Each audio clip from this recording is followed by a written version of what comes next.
One of the most fascinating developments of the modern world is the notion of possible sentient extraterrestrial life living among the stars. This possibility, presented as scientific speculation, is attractive to those who espouse a materialistic worldview, those for whom the ancient cosmology, in which there are meaningful patterns in the heavens, seems superstitious and absurd. But now these same people can nonetheless project their mythological thinking into those very heavens. You see, the frame of alien life is presented in scientific language, but as soon as we attempt to imagine these creatures and their world, all the ancient patterns of human consciousness come flooding in.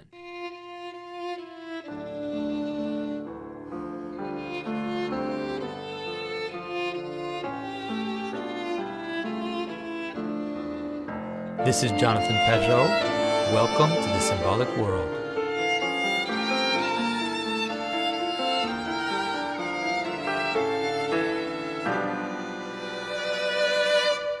In the ancient world, we find a universal pattern, the image of a center, an anchor by which we interpret the world, our home, our family, our tribe, our temple, but also our own center of consciousness, our heart. As one moves further and further from this center, one finds all that is not aligned with our identity.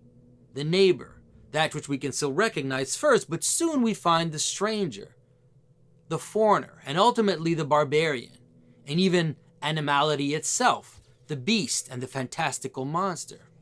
As soon as we move away from that which we know, we fall into a space where things don't quite have identities yet, are not accounted for within ourselves. And these possibilities will appear to us both in their positive or negative form, either as a dangerous, destructive chaos, or else as the promise of something more. So the ancient Greeks, for example, had in Delphi the omphalos, the navel of the world, just like the Romans had the umbilicus, from which all the distances in the empire were calculated. The Israelites had the temple in Jerusalem. Now, the further one moved away from this center, the more what was encountered appeared strange.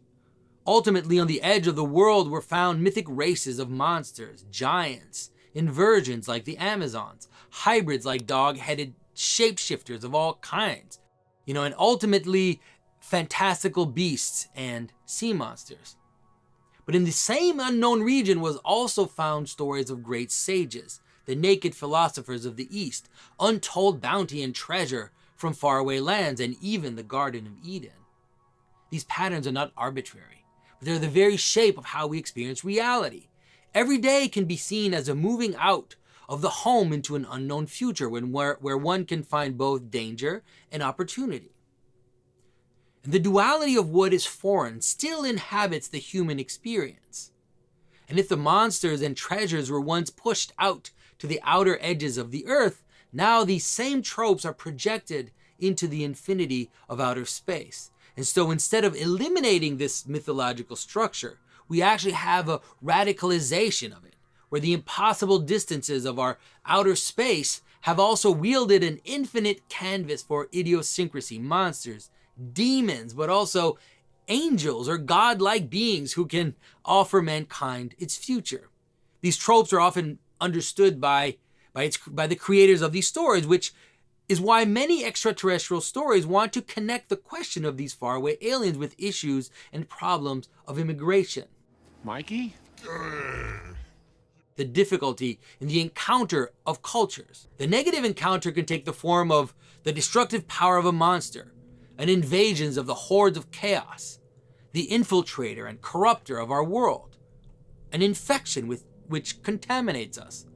All of these an image of the intrusion of death and the collapse of all we identify with. But the encounter can also be positive to the extreme, and the alien civilization can be used as a foil to humanity, showing us up in some way, judging us. And here the aliens are either the higher, more technically perfect and enlightened beings, or else an extreme version of the noble savage, a purer people closer to nature.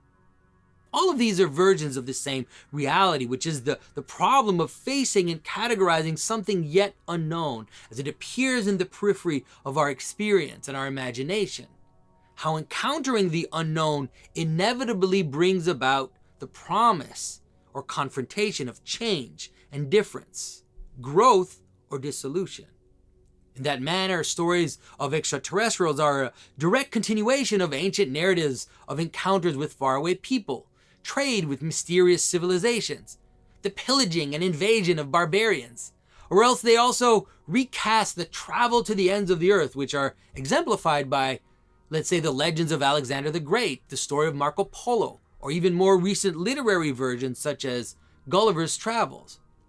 This obviously has both political and psychological significance. We can imagine the traveler as a centered figure who then encounters a wealth of beings, each of them representing a specific aspect, a strong characteristic of human existence, which either shines light by emphasizing that characteristic itself, or else acts as a foil to a particular human flaw. This manner of presenting extraterrestrials was particularly vivid in the Star Trek series, where the important alien races were portrayed with an emphasized human characteristic. The Vulcans were reason and logic, the Klingons were passion and aggression, the Ferengi were greedy and shrewd, the Borg was conformity and high thinking. This is not much different from the early Enlightenment science fiction works such as Cyrano de Bergerac's comical history of the states of the empires of the moon. There's also an important relationship between aliens and technology. And we know this intuitively because the stories appear to us with all the trappings of science fiction. But this relationship is not happenstance. Rather, it is fully in tune with the very structure of our experience. Now imagine our ancestors facing the chaos and danger of the natural world. In order to protect ourselves from that danger, and in order to take advantage of the opportunities of the outer world, we create layers around us. We have clothing which permits us to live out where there is more cold. We have houses that do the same as well. And all these practices which protect us. And in that manner, all technologies are a series of layers which permit us to live further and further out into greater and greater danger. The ship is the ultimate example of that. Both a kind of shell around us, but a vehicle which permits us to float on the watery chaos where the monsters lurk. Space travel is the modern version of the ancient mariner's tale who boldly goes where no man has gone before. The problem, though, with supplementing our power with technology and exploring the unknown with science is that as we add layers and become bolder and bolder, we move out further and further into that unknown. So the danger is also increasing. And so although we are stronger, we are also more vulnerable. See, my access to a matchbook makes me able to start a fire without having to plan and think about it, but I've also lost the capacity my ancestors had to start a fire without those matches. The reliance on cleaning products protects me from germs, but it also makes my immune system weaker for the lack of exposure. Dr. Banks? Now imagine we move so far into the technical world, into that double space of opportunity and danger, that we discover something that could destroy us all.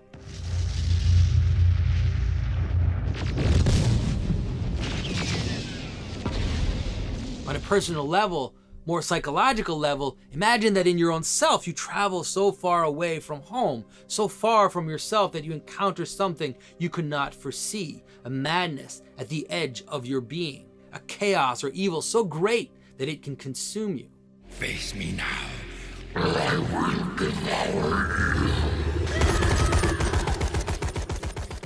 The Alien series of movies explores this conjunction between all these symbolic elements. The alien from this famous series is an image of an encounter in the far reaches of space of a chaos we could not foresee.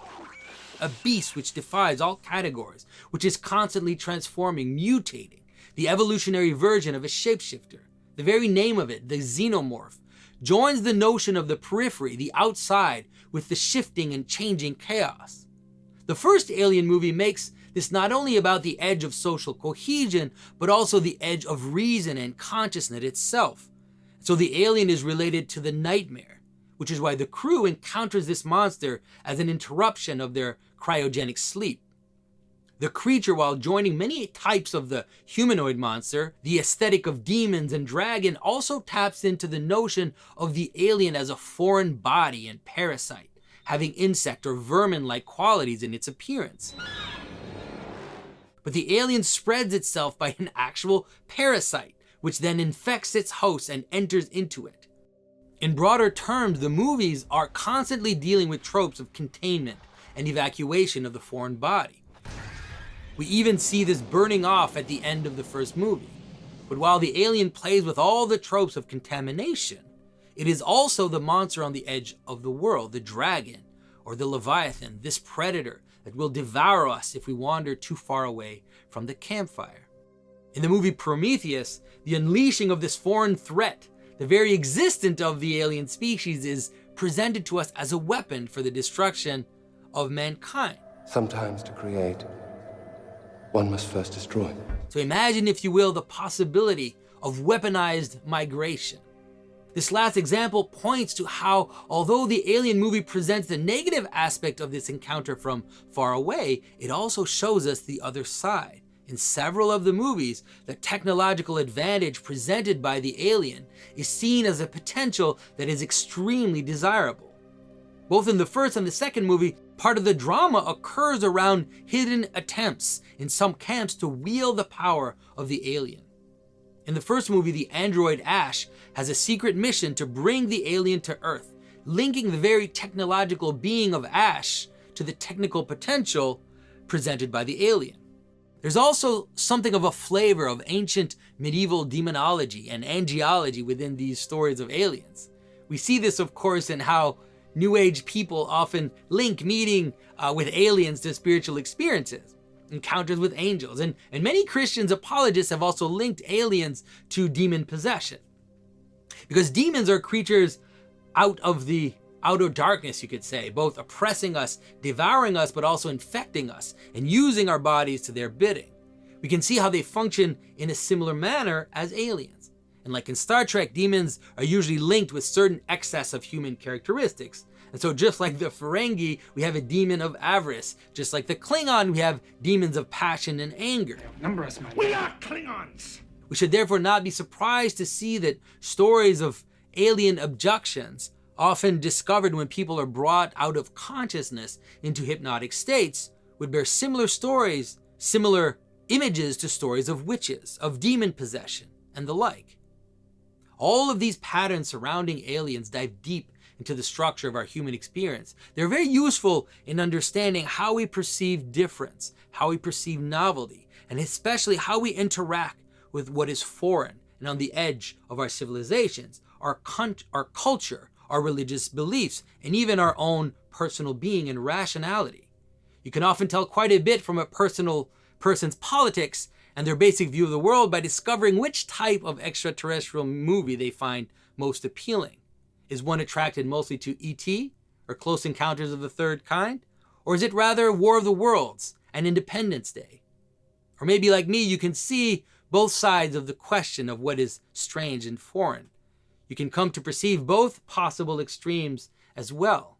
And hopefully through this discussion, I have brought you a bit further on that path.